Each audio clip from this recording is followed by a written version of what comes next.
Yeah, it's meant to go over your head. You can miss it, but something can't miss it.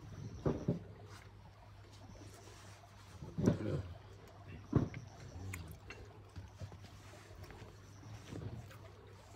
We share this a lot, but I did a thing at a improv theater in LA, and you had to come through a small door, and then you came into like a little theater, small. So my friend, I forgot his name right now, he was watching the door, and then after the talk, he took me aside and he said, you know, a lot of people came up to me and said, you know, everything this guy says is going over my head. So he said, what about that? And I said, well, that's where we're aiming. Yeah, we don't want you to get it. Yeah? We don't. We want to confuse, you know, the head, so that's something you can get through, because in the talks, you are the obstacle, really. We're trying to throw it around you or under you or over you, because you can't miss everywhere, but you can miss you. Yeah, and your understanding isn't needed. It's the failure of your understanding hopefully gets revealed. Yeah, that's the whole point. It's not finally giving a message to the system, but it's a message about the system. Yeah, that it's failed, like we just read in the book of recovery, which is an incredible statement, explanation of why someone is in fear. Yeah, on that day. Isn't it because self-reliance has failed you? What would be the highest form of reliance on something? You can't be any higher form than taking it to be you. Yeah? Literally. You take it to be you, that's a pretty high form, self-reliance, and then through that statement and through the logic they were presenting in recovery, that then the anxiety, because fear is just is an emotion, it's valid, yeah, but the head can mimic the effects of fear through anxiety, yeah. So it may not have you on a 30-foot wave looking down at the sand, yeah, but it can have you as if you are on a 30-foot wave going to hit the sand, yeah. It can produce an anxiety from entertaining things that probably will never happen, in that what's not happening. And it's, in a way, it's like getting electrocuted quite a lot during the day. It's like people doing the microdosing, you know, in Silicon Valley, a lot of the people who are the big thinkers of the tech world, they microdose, yeah. But they're mimicking another microdosing, which is the head zapping you all day concerning what's not happening, really. So you're in a situation when there's no apparent threat, but you're living as if there is one. That's incredible to me. Yeah, it's incredible to me that we recognize as one of the highest magic tricks, let's say, of Jesus Christ, was bringing this guy Lazarus back to life, who had died. But Lazarus at least was once there. We make shit out of nothing. We do. The head makes shit out of nothing. That's a miracle in a way. If you looked at the mechanicalness of miracles, yeah, to bring about an appearance of something that's not there, we do every day. We're bringing about shit that's not there and having it appear in our heads. Now, we may not be able to make it appear in your audience, but in your little porno theater, you're getting it, yeah? And so this whole idea is looking at one thing, like that statement with Ramana Maharshi. He says, you're taking your eye off the ball when you're so concerned about the question of free will or predetermination. The real value in those questions is to ask who's asking them. Yeah? Who is it that's interested to know about free will and predetermination? If it ain't you, you'll lose interest in it. Yeah? So would it be helpful to feed that which you're not, that's interested in these topics? No, it'd be better to starve that questioner by not giving any answer, so that they finally come to a conclusion they are what they're looking for. You're that answer that seems to be evading you. Yeah, yeah. It's just a simple little switch. That's all. Use now, because you always have been seeing from what you are. Always. There's never been a moment we haven't been seeing from what we are. It's just been filtered through a claiming, yeah, and it's being implied that seeing is something that you and I are doing. And in that sense, it's called looking, yeah? And looking is really just captured seeing. So when you're looking for the truth, you're using the truth, that seeing, to look for the truth. That's the fundamental movement or attempt of clarity that non-duality brings. It's basically saying you're using what you are to look for what you are. And then hopefully that hits, and then you get examples of it. You see it in your own class, yeah? You get a feeling of it. And that's like the living truth. The living truth is a feeling of it, yeah? So you hear Sat saying, and you run into a statement by this old Zen master, Huang Po. I don't know if he was old, but now he's old, 1200s or something. And he said to a group like us, you know, you can't use the Buddha to seek the Buddha. It's a famous thing, he said. And then he said, you can't use mind to seek mind. At the same talk, he says it 3 times. He says, can't use the Buddha to seek the Buddha. You can't use mind, big mind, to seek mind. And you can't use light to seek light. Yeah? So basically, we talked about the other day, in a lot of pro fights, you know, in boxing, if you're knocked down 3 times in a round, the fight's over. So he's basically knocking you out. Yeah? He's saying, and basically when he was looking at Lisa and Julie and Kerry, obviously he wasn't really seeing Lisa. He was perceiving Lisa, but he was seeing the Buddha. He was seeing light. He was seeing mind. And he attempted to get around Lisa and Kerry and speak directly to the Buddha. And he said, because it doesn't go anywhere if Kerry catches the message. You can't use the Buddha to seek the Buddha.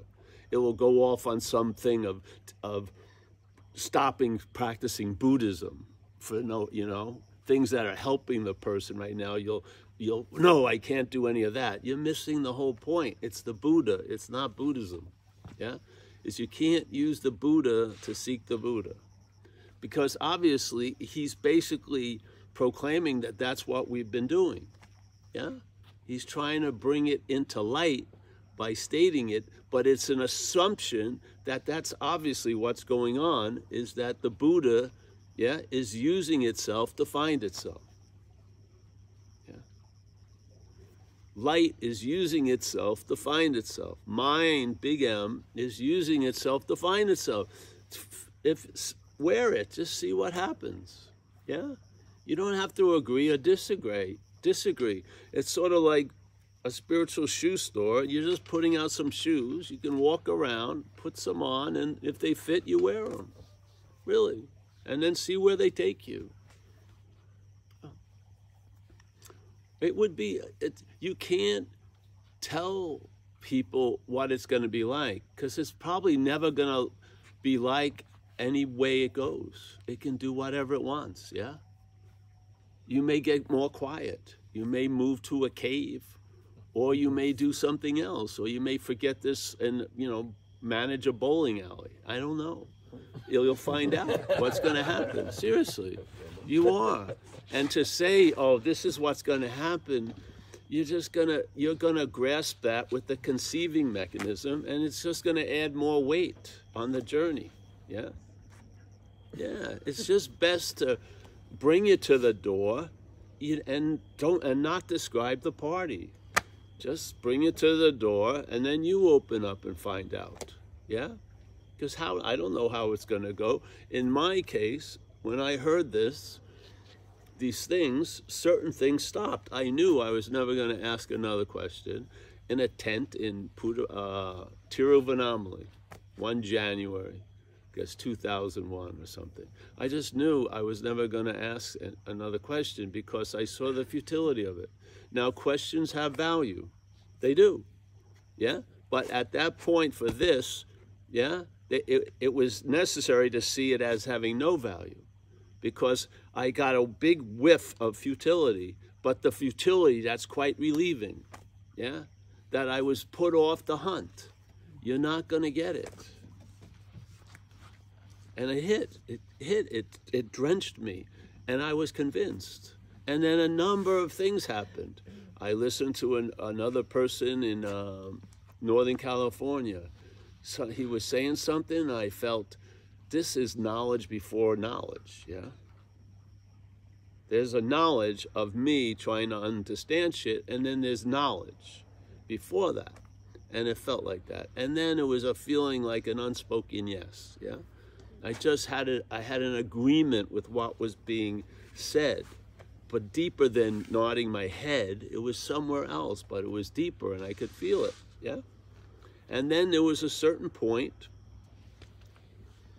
I don't know, whatever happens, I feel from looking at it diagnostically, I feel there's a certain, a mass of attention and interest that leaves one position and enters a positionless place, yeah? And if it's only 1/10 of 1% more than 50%, yeah, there's a corporate takeover, so to speak, yeah?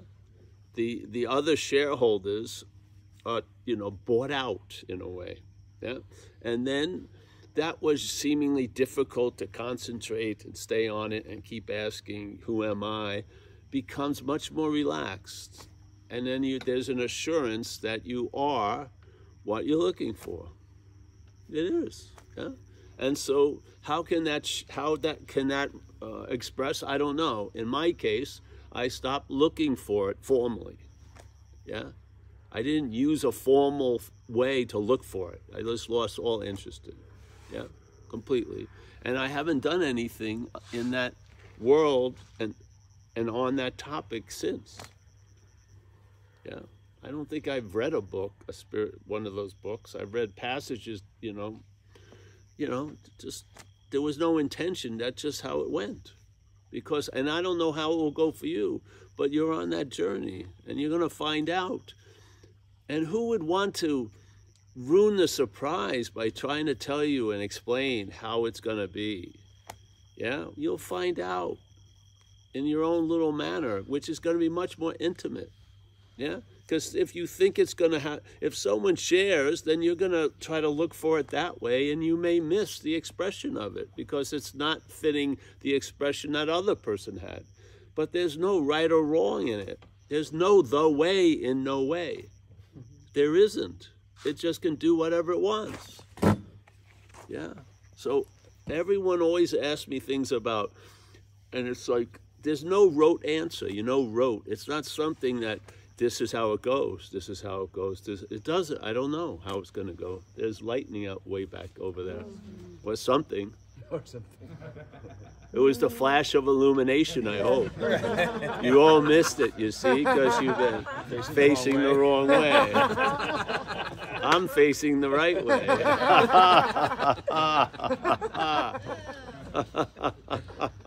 Now you got to listen to me try to tell you about it. Yeah, when's it time? Yeah. Everybody switch. Yeah, when's it time? Yeah, yeah. When? Now, eh? Yeah. I mean, look at, hasn't this been an example? I've not been in everyone's shoes, and I'm not happy about how things have happened to some of us the last day or two. But generally speaking, before any news was heard, and hopefully after, there was a lot of joy and happiness. This has been a nice retreat. I not mean retreat, I mean vacation. Yes. Really. I mean, we've seen the most incredible aquamarine color water. Yeah, I mean, that's a hard color to describe. It's much better to be seen, yeah, and we were in it and shit, yeah. That's never gonna wash away, yeah. So we've been in the example of the dream gets happier. We've been the example of it. It's so funny because that's the best way you learn. Not by reading about examples, but being an example, watching it in your own life. That's what really galvanizes things, I feel. It can't be book knowledge. It won't work. It won't, when the shit hits the fan, it's not there. It's gotta be coming from what's already so, yeah? I don't think you can build a Tower of Babel of wisdom. It's gonna collapse. But I think you're incredibly wise. Yeah? Yeah, I do. I think the quality is in all of us. Yeah. So, if anyone has any questions about anything, you get the feeling that there's only verbing, yes? It seems to be easy. Yeah? And that the noun, even though it lives as if it's before, cannot possibly be. There would be no seer without seeing, but there's plenty of seeing without a seer. Yeah? So your essential emphasis isn't essential. There's seeing without a seer. Yeah? There's thinking without a thinker. There is. Yeah? If you were doing something so consistently, you could probably explain how it works. Can you tell me how you think? You can tell me what you think, but can you tell me how you think? What conceives the thought? And what? It's not in a fucking glass, is it? It's not in a box. It seems to be an object, but it's not in a box. It's not in a glass. It doesn't come in a bag. Yeah, it appears, yes. In what? What's the packaging of a thought?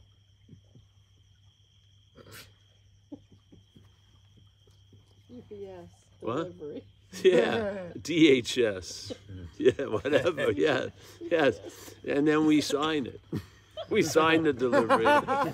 We claim the thought. Through the my thought, it now owns you. Yeah. Well, can I ask? Yes, that's the point. I'm running out of shit.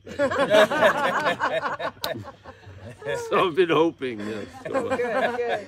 I think it was I was talking to about, there's a sleep medication some of you may have heard of. We call it zopiclone. It's this major sedative that just is a sleep med. You get a prescription. And she had the experience, and those of us who are drunks, like blackouts, right? And she had the experience where she carried on talking, and the next morning her kids told her that she was there talking, but this zopiclone's heavy duty, and like a gap of time, so there's something running the machine, and she wasn't even there, right? Or in a blackout, we can be hours and hours, and something's running. Well, yeah, exactly, right? For sure. Yeah. Well, it's a thing sort of like, if you haven't had a blackout, great. But for some of us, many of us, there's been blackouts. And my story of a blackout, though I don't think no doctor has called me to accept that diagnosis, but my hypothesis about blackouts is that there is, the sense of self is many, yeah?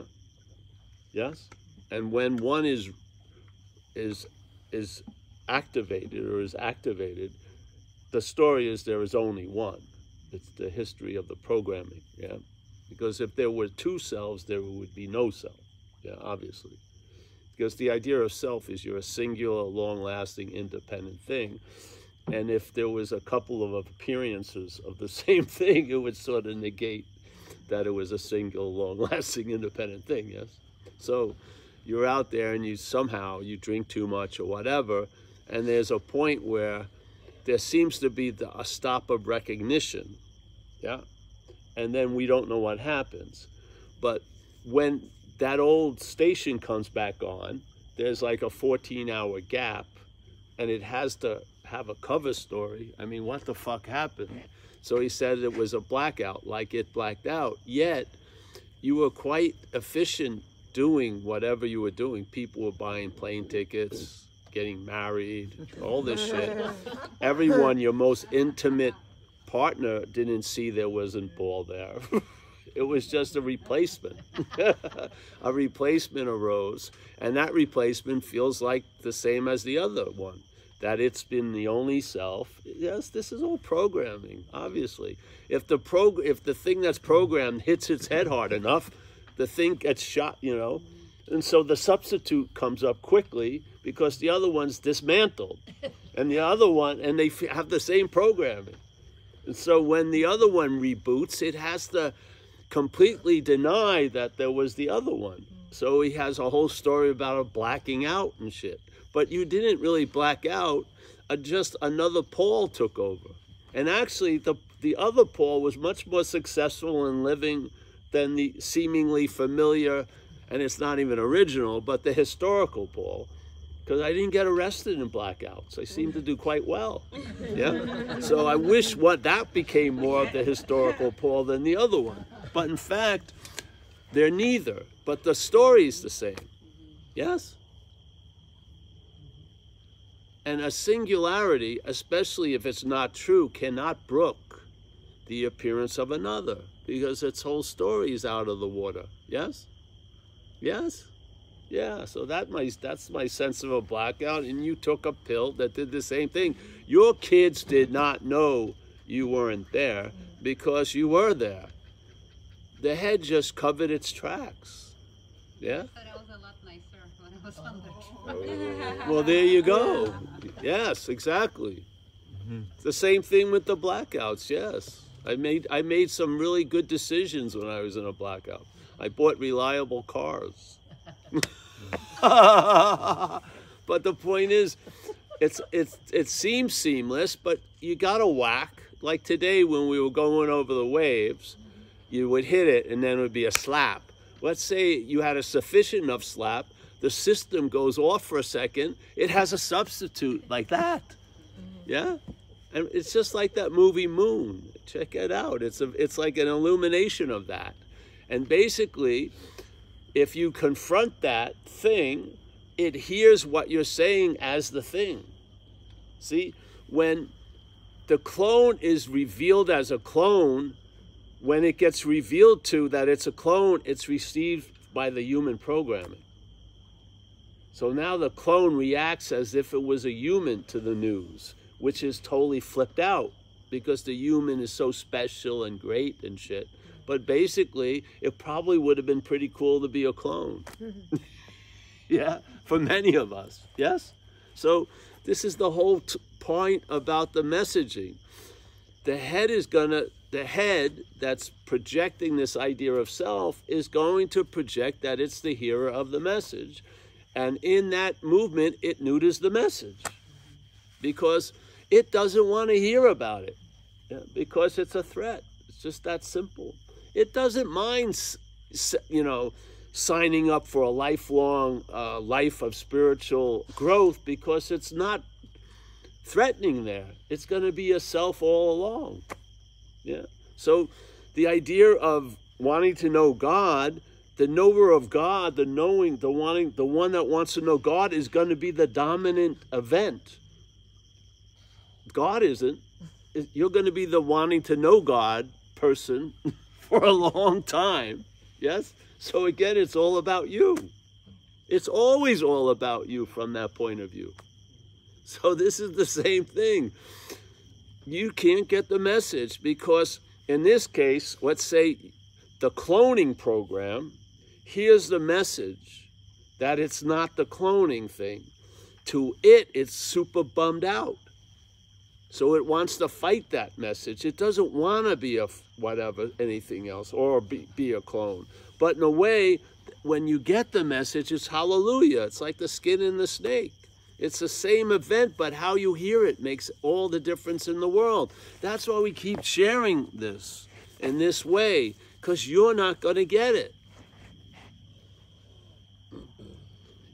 Why can't you experience it? Why? You can experience it I think Amelia's at the, taking a shower. He's looking for him, yeah. 306, I think. Yeah? You can't experience it because you are it. Yeah? That's the answer. So if you're looking to experience what you are, you have to be looking at it from what you're not. Because what you are isn't looking to experience itself. Yeah? It's looking to experience every fucking thing else, I would imagine. Yes? Because it is being that which can experience anything.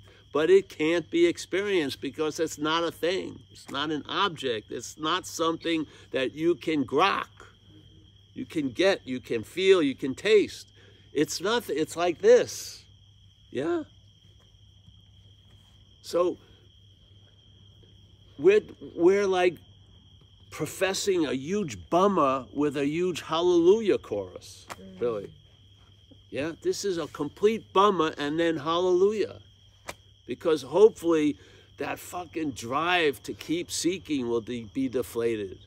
And you'll stop for a second and you'll see what's going on. You can't see what's going on if you're constantly moving and the head is constantly agitated.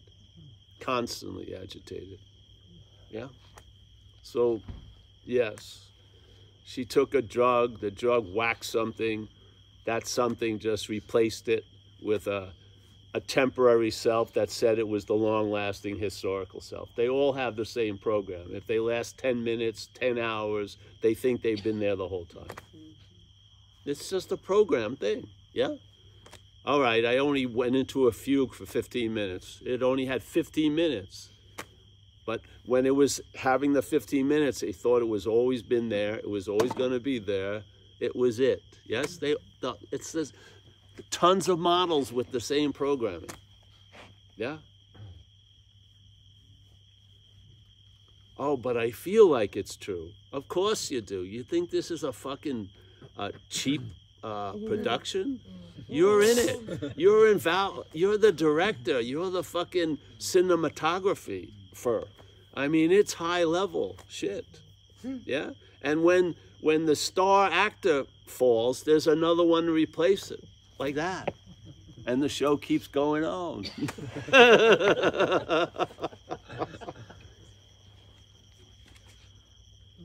Yeah, one of the guys from the house, honey, was looking for you. The guy who makes all the cappuccinos. You wanted to know if we wanted a cappuccino. I haven't seen him. We went the I sent him around the room. Yeah, Andrea. Yeah. From here? Yeah. No, he went that way. I think he's over there. We want to have one giant fucking basin of cappuccino. We'll all drink from the same basin. So yes, Adam. So I have a question, like connecting a bit to what you're saying, because I feel that when I sit in these satsangs, or if I listen to you on YouTube, when you're speaking, there is a part of me like recognizing what you're talking about, and it feels like yeah, I get it. And then I turn off, or I walk away from here, and then I have 23 hours, and then the next satsang I feel like again, oh, I get it. Yeah. And then I have more hours to forget it again. So I'm thinking like maybe I should watch you 2 hours or 3 hours or 4 hours. I definitely think more. But will that make any difference? Like to spend more time in the recognition than I don't know. You'd have to find out by trying it. I don't know. Yeah, but whatever works for you, because you can't go wrong, really. Yeah, there's maybe many races, but none are won or lost. You just, yeah. I mean, haven't you ever, when you go to sleep, you know, I died a couple times with this shit, and it just didn't feel like that had nothing to do with this. Yeah, it didn't. It just didn't. I don't believe this is real. Yeah, I think what's here is real, but I don't think this here is real. Yeah, I think it's dreaming. I do. I don't think that. I feel it. You know, and yeah, you can huff and puff in one moment and stuff, but generally you just feel like, yeah, you know, this is just a beautiful. It's like a living mural that's rolled up like a rug, you know, and it just rolls out, and then you just walk on it, yeah, and it's almost as if the next scene appears when you step out, yeah, and then all of it there is just all gone into, yeah. Don't you feel? I think that's a very authentic sense when you have that, yeah. So. Yeah, if it works to listen more, far out. Because sooner or later, it's going to, I just have faith in the message, yes, that it's, if you hear the satsang, something, that unsuspecting inner resource will get more sway in your life, yes? And then there won't be a difference between feeling connected and not feeling connected. Yeah, you'll be underneath both, yeah? So when the head says it's feeling connected, you're not like noting it that much. And when the head says you're feeling unconnected, just not noticing it that much. You're on a certain, like, almost like a bass note, yeah? You're on there, yeah? You may have tentacles feeling on tons of other things, but your umbilical cord is connected to that bass note. So, yeah, you feel, your head goes, I feel bad. And maybe the body does, so then you take a breath, maybe put some water on your face, yes? Oh, maybe I should take a shower, that works, whatever, yeah? You know, snap to it. And these are the little ins and outs that happen during the day, but basically you've never not been here, yeah? These are just movements, like in an empty orchestra room, really, yeah? You're the only one paying a lot of attention to it. You really are. I mean, to look at yourself in the mirror. People walking by you don't see that. They're not that interested, you know. So people, I don't shave or I shave. No one very rarely notices shit. No, I notice it, yeah, because it's me, so to speak. But mostly, everyone who knows Paul thinks Paul's looked like this for quite a while. Yet, Paul, it looks like he goes through metamorphoses every day, different times of the day, or with based on the quality of the mirror and the light. Some of it's like, whoa, you know what I mean? But basically, to other people, it seems to be pretty steady. You know, like I may look like I'm really tired, but they don't see every, you know what I mean? It's like when they see you, it's like when you look at, you know, art sometimes, modern art, you don't see shit really. You know, it's just here, most people don't study other people's faces much. But so you just look the same all the time, yeah? And no one knows the rocky roller coaster that's going on inside because they're not feeling the vibration or the bump. They're not, you know? It's, you know, you're like living like this. They just see you steady, walking by. They're thinking Paul's doing great. But your head is going like this. Which is it? Well, we believe we're, you know, it's the bullshit, but actually it's better most of the time to take someone else's opinion of you than yours because they see you in a much better light. They do, because they don't have a vested interest. Yeah, you really, I swear. I mean, you see it in teenage people. I mean, when Amelia's kids come over, they're in the bath room for hours. I mean, the first place they go is the bathroom, and I never hear any flushing ever. They're doing some fucking teenage thing where they think there's like, you know, Mount Everest on their nose, and they keep looking to see, and then they don't want to go to school tomorrow. But when I see them, they look exactly the same that they've looked for years, except they're getting taller and maybe prettier, you know, the faces are getting defined.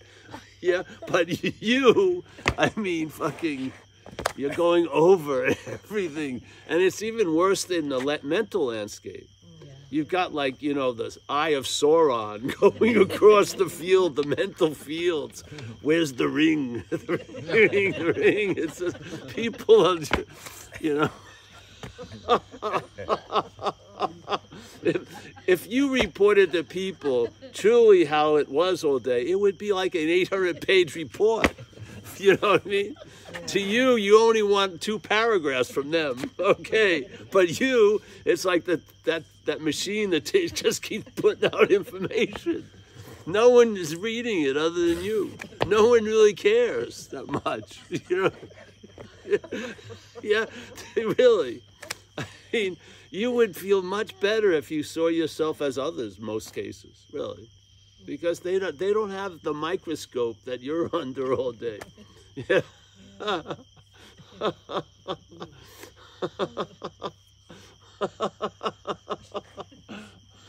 People could change their eye colors that no one probably noticed for a while.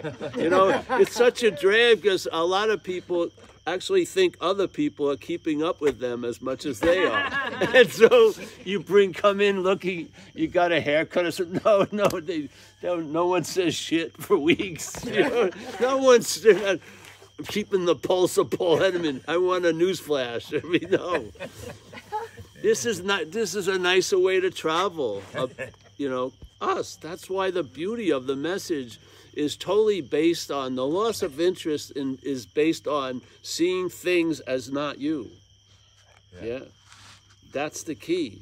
Because if it's not about you, there's a loss of interest. And then that microscope or that magnifying glass gets moved. And so you're not under that all the fucking time. Yes? We've had people, Amelia and I know, I just can't.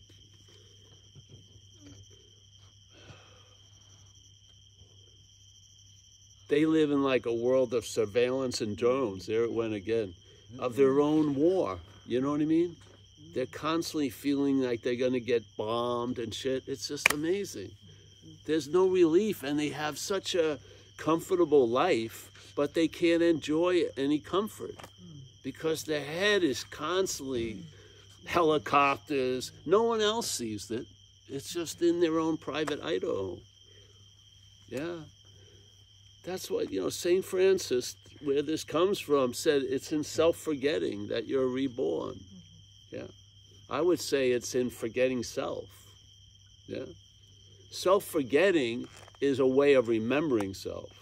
Yeah. Your desire to forget self is really remembering, but yeah, to have a forgetting of self, I think, is incredible. Yeah.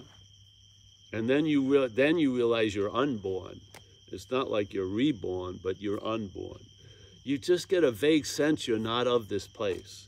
Yeah? The whole enchilada that you started and you're going to end and all this stuff, you get a strange feeling, but it's quite assuring that you're not of this place. Like Jesus says, you're in this world, but you're not of this world. Yeah? It's easy to describe what it's like to be in this world. Yeah? You can't describe what it's like to be of this world, not of this world, because you're of that, yeah? When you're in something, you can describe it. When you're of it, you're being it, yeah? The head wants you to believe it's the of. The in is the of, but it isn't, yeah? So, yeah. If it works, man, like people said, hey, if I went to see Paul Hedderman and I felt better, I would see Paul Hedderman. I would.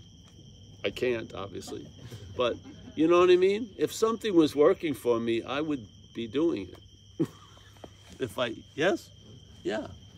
What's working for me is not doing things, so that's what I do. If something suddenly worked for me to do it, I'd do it. Yeah? Yeah. I mean, let's say, would you go to, if Ramana Maharshi reappeared for one day only, I would love to go to and see him. Yeah? One day only. Return visit. Or Nisargadatta opening act. I'd go. I'd buy that ticket immediately. Yeah? But, yeah. So, whatever works. I have my own thing. for the action figure, that keeps it pretty good. If I can, it's not a, so if I have time, I stretch out shit, yeah, because the body tends to get tighter if I don't. So I wanted to be able to move better, so I do a little stuff in the morning, sort of like it. When I usually do it, the dog's sitting near me where we live. And usually the dog is very active, but it knows when I'm doing this stuff, it doesn't. It just chills out and will do that shit. And then if I can't do it, I can't do it. Yeah? And then, you know, stay away from certain stuff to eat and not, because I don't like how I feel when I eat it. And stuff like that. You just learn. And then, just like Ramesh was saying, you know, do you have a house to play, you know, live in it, or stuff like that, and food to eat? You get a certain level where then everything's enough on that level, you know? I don't exercise for 12 hours. I exercise till it's enough. And for me, it's like 30 minutes, yes, or something. Yeah? Then I go to the lagoon. If I can, I swim. Not for 3 hours, for like 15 minutes. Yeah? Sometimes I gaze for just 5 seconds. Yeah. In the morning when Amelia sleeps and I'm up earlier, I just lay there in a trance until Amelia wakes up. Be it whatever, 5 minutes or 45 minutes. I like it. It's nice. And then, yeah. You find your way. Yes. Oh, what role can gratitude take? Well, for me, it's one of the best expressions. I think it's one of the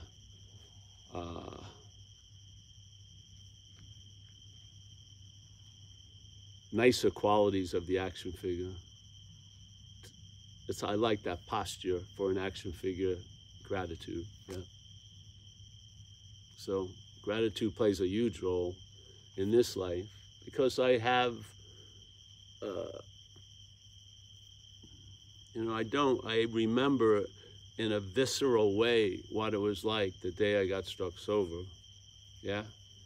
And I'm pretty sure it was going to get worse, even though that seemed impossible. I knew it was, yeah? And to be relieved of that and to participate in other people being relieved of that I'm quite grateful for it, yeah? Yeah. I'm grateful today. Today was incredible. I'm grateful that I've pushed my limit and I've walked more than I had for a couple of years here. And up and down and stuff, and I haven't had a big blowback yet. I'm really grateful for that, because maybe my little territory as a free-range alcoholic has been I've increased, yes, which is nice, and I can go a little up and a little down, which I've mostly been going there, so that's good. I'm stoked about that. I am. I'm stoked about trying to take a little hike that I used to love to take years ago. Yeah, so yeah, I have and I have a lot of gratitude to everyone here. I do. I mean, it's nice to be heard.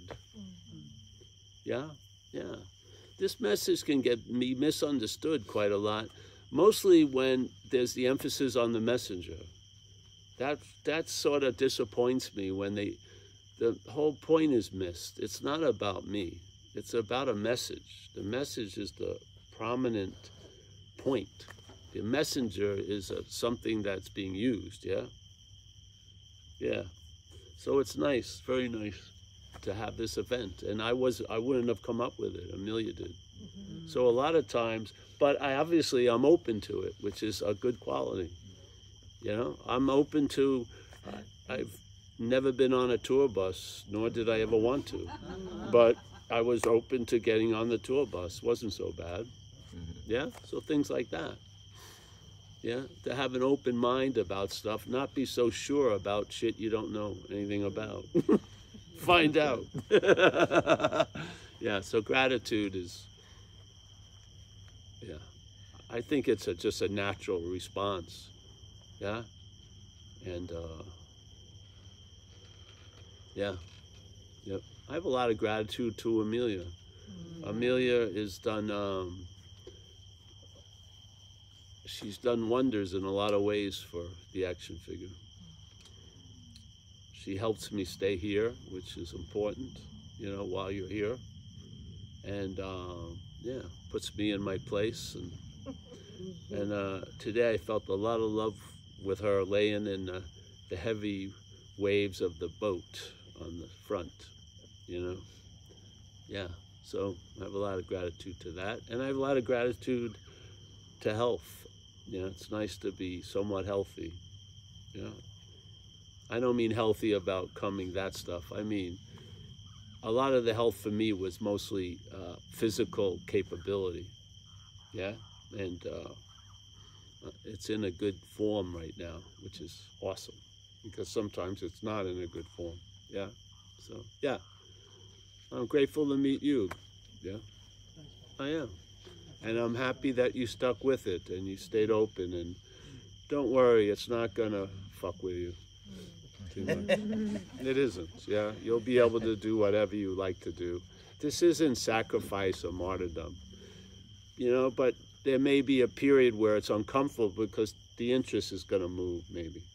And usually we get familiar with things, and there's an identification that we like to believe is cemented when it isn't. And then when it gets shook up, the head can get a little, you know, anxious. But that's just a period. Things just settle down. Yeah. So Thanks, Paul. thank you. Yeah, very much, really. I love watching you, yeah, because, yeah, it's one of the phenomena of this retreat. Yeah, because a lot of these folks, they should have been here a lot earlier, really. They're really fucked up.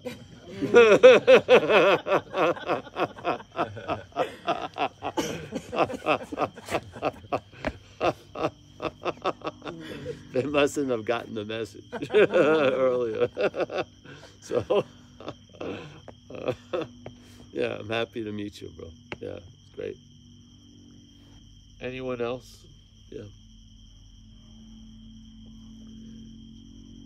Can you talk more about being the spiritual condition? Well, that's a statement in recovery. Oh, It's okay. a spiritual condition. Yeah. And I believe we are a spiritual condition. And I think when they talked about a spiritual malady, they were mistaken. I don't think the spirit has a malady or can get a malady.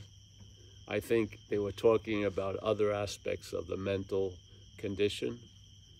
Yeah, that can have a malady and express a malady. The mental condition gone wild mutates.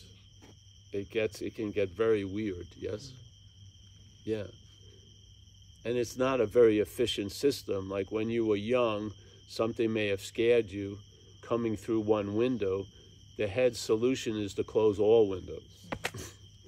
And then it's hard to get them open again. When you start feeling safe, you're still acting as if you're under attack. Yes? Yeah. So I don't believe he's speaking about in recovery. They say the daily reprieve from the disease, the active disease of alcoholism, or that addictive, you know, irritability, restlessness, and discontent, is the maintenance of your spiritual condition. Yes. So I believe that the highest form of maintenance of a spiritual condition would be to be one. Yeah. Instead of trying to become a spiritual condition as a body and a brain, yes, why not see you're not the body and brain, and you may find out you are a spiritual condition to begin with. And knowing that and being that, to me, is the highest form of maintenance. So before you get there, yes, do whatever works for you to maintain what you would call that condition, because it's going to help you have a daily reprieve from whatever drives you crazy, yes? But sooner or later, there's going to be a clarity that you're by what you're not, by seeing what you're not, you're going to fall into what you are. And you could call that a spiritual condition. That's what we are. Yeah? Yeah. So that's my feeling of maintenance of a spiritual condition, is when you lose a sufficient enough interest of being a mental and physical condition, you're going to find out that you are a spiritual condition to begin with. And that being realized activates a pretty healthy spiritual condition, I feel. Yes, yeah. Yeah, so therefore then your daily reprieve would be assured, because you are a spiritual condition every day. It's not something that was built or needs to be maintained. It's something to recognize, and you recognize it by seeing what you're not. By the using of it as it in the act of seeing what you're not is the recognition of it. Yeah? The recognition of it is seeing what you're not. That's how it's quote unquote recognized. You can't recognize it here. You can't see it, feel it, taste it, but there's an intimation of it when you recognize what you're not, because you're doing that from what you are. And it puts out something, yeah?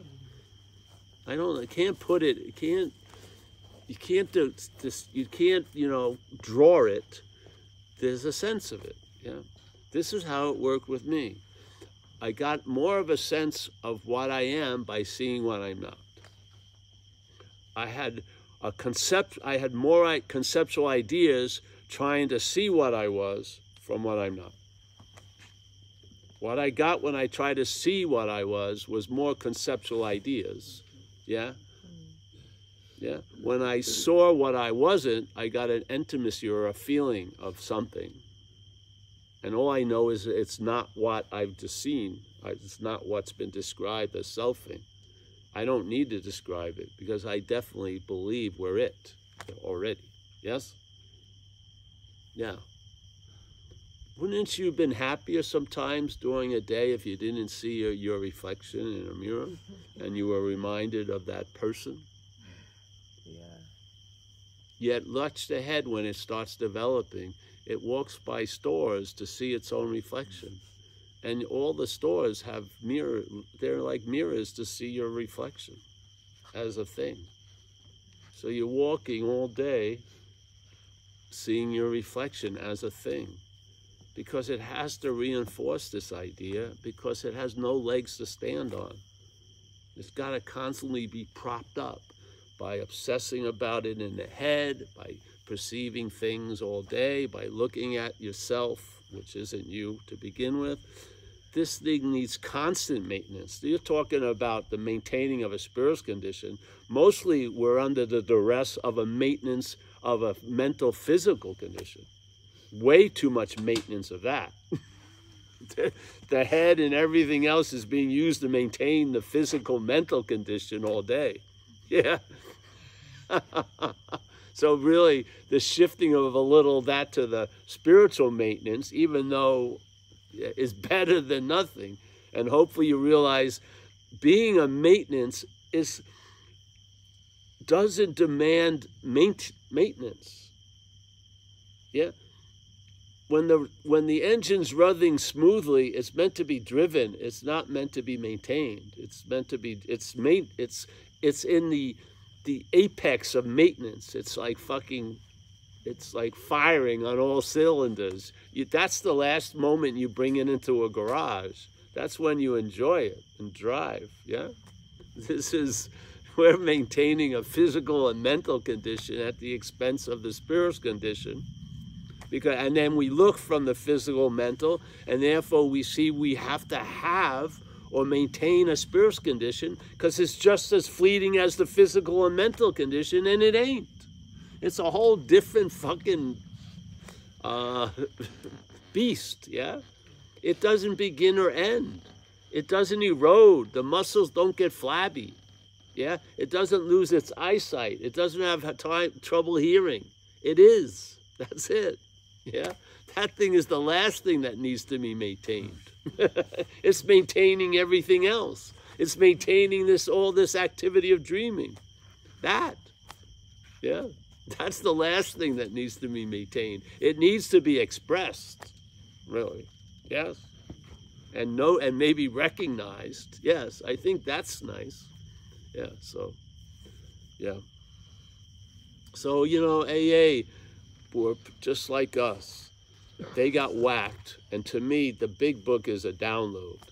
The people who wrote it didn't even know what they were probably writing, because on one page they're saying a super clear thing that self is what has defeated us, the next sentence they're saying, you're the root of all your problems, which I don't believe. I do not believe that. I do not believe you did what happened when you were out there. I do not believe it. And I did a lot. Yeah, and I know what it was like to get on all fours and start looking for cocaine in a rug. I did not choose to do that. Yeah, I did not choose to shoot, thinking I was shooting opium with my friend, and then my girlfriend walked in and says, it smells like incense in this room. And then when we realized it was incense, we still shot it a second time, just to make sure we didn't make a mistake. You're not going to tell me something was driving me. Yeah, something was driving the car, and where I went was where it wanted me to go. Yeah, and then it covered up its tracks by having me have a huge story. Remember one of the first shit we used to talk about was the idea of that cordyceps mushroom, that confronted with the situation it's in as a species, which is its main drive is to reproduce, and it has a very faulty manner to do it. It has an umbrella with spores, and it's got to hope an animal comes by and hit it so the spore can hit, or the wind blows, and that wasn't fucking good enough. So the mushrooms come up with a great idea. They send the spores out to land in animals that have transportation, because the mushrooms don't have fucking legs. They're not moving that quickly. Yes, you know what I mean? So land on an animal, an insect that does move, burrow into it, and then contact the animal through the brain of the animal and tell the animal where it wants to go. So it tells the ant to go to the Palm Springs for a mushroom. And once it arrives at the vacation spot, it kills the ant, and the mushroom grows right out of its head. Now, if the ant was self-centeredness, it would be talking about, oh, I love driving to Palm Springs. It would have a whole story about its own demise as if it was doing it. It would. And we're the example of it. You can see that we've been taken over by something, and it's sort of like the thing with the candida I always love. There's something that lives in a lot of people's gut that causes a lot of discomfort. It's actually in sinuses everywhere. They think it's a cause of a lot of shit, this candida, which is a fungus, and it needs to eat, yeah? And it can't call out for Uber food and shit. It's stuck in something, has no relationship. We don't talk the same language, yet it has a drive, so it actually affects us to go out and start buying a lot of flowery sugar shit. And that's its food, and then it produces its food. And yet we'll be making up a story and identifying with a dessert eater or a fucking Entenmann coffee cake eater and talking to our friends and polishing it every day while we're being used for transportation. The self-centeredness is the greatest masker of everything, because you're going to think you did it. You think that, oh, I eat too much Entenmann's. You are driven to the motherfucking cake. Yes? Yep. And you'll be driven again because it works for the candida. Because we're easy prey, because we take responsibility for fucking everything. And the cordyceps are incredible because different species of the mushroom land on different animals, different insects. They target specific insects to take over. They have that thing toxo, which is just a shortened part of the name. This thing is in about 30-something% of all mammals. Yeah, it's in a lot of people's brain. Now, this thing has an incredible situation. For it to produce, it has to be in a cat's stomach, and it finds itself in a rat or a mouse body. Now, that's a pretty big challenge. Yes, how the hell is this fucking thing to get into that cat belly to reproduce, which is its drive? Jacks into that rat's head and tells the rat, listen, buy some utensils, a knife and fork, and then run up to the first cat you see. The cat kills it, eats it, the toxo gets into the belly, reproduces, and they all come out of the shit of the cat. Success, not for the rat, but for the toxo. But we have such a self-centeredness. Oh, that could possibly not, that cannot possibly, no one tells me what to do. Yeah, you've been driven since you were about 5, 6 years old. Something's driving you, I swear to God. Yeah. Oh, no hand has been on the steering wheel. Yours haven't been on the steering wheel. You just have a story to cover it all up. You know, somehow you got there. I'll tell you how I got here. Oh, wait a minute. Write up a quick story. Really, isn't it? I mean, the head's trying to run next to you, right? Okay, he made a left. Oh, I was thinking of making. No, you weren't. You just made a left. But the self-centered narrative has to be pushed over and over fucking again. Yeah. We say something in AA. You were driven by 100 forms of fear. How can you be the driver if you're driven? You're more the car in the example, yes? You and I were driven by 100 forms of fear and ended up doing shit we would have never done. Yet, to this day, you're living in guilt and shame based on those things that happened. Because of the self-centeredness. Because of the stubborn fucking idea that you're the doer of everything that's ever happened. And you're mistaken.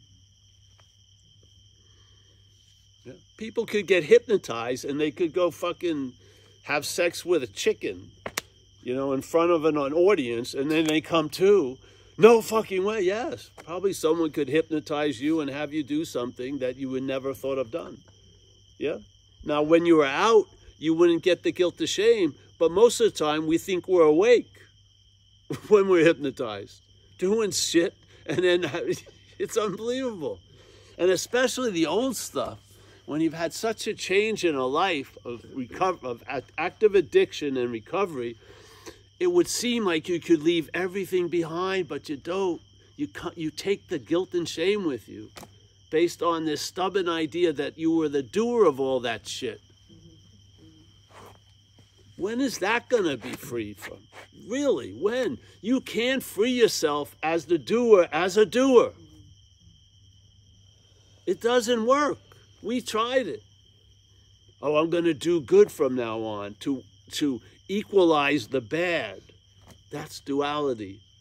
No, that's not the message we're having here. The message here is non-duality, the negation of duality, the negation of good and bad, of high and low, of connected and disconnected, the negation of that with an absolute inherent base that can never be moved or left or fucked with or blemished, yeah, like a sky. Have a little bit of that assurance in your life and you'll definitely travel lighter through whatever is in store for you, which I don't know what it is. But I know in my own track history that I've traveled lighter and the problem hasn't existed for me. Especially it hasn't existed as me. Yeah. That's a problem, that's a solution that's so good, it just negates the idea there was a problem. It's so efficient, it doesn't even stick around to be a half of an ounce of weight of solution. There's no, you are it, yeah? There's no, it doesn't take a second to find it because you're it. You can't achieve it and you can't lose it, which is awesome, yeah? I've seen people who believe they got awake, they became awake. And you know what? After a few years, they believed they lost it. They thought they did it, and then they thought they also did it. They thought they did it getting it, and they also thought they did it losing it. And the losing period lasted a lot longer than the getting period. It was a very bad deal. Yeah. Yeah.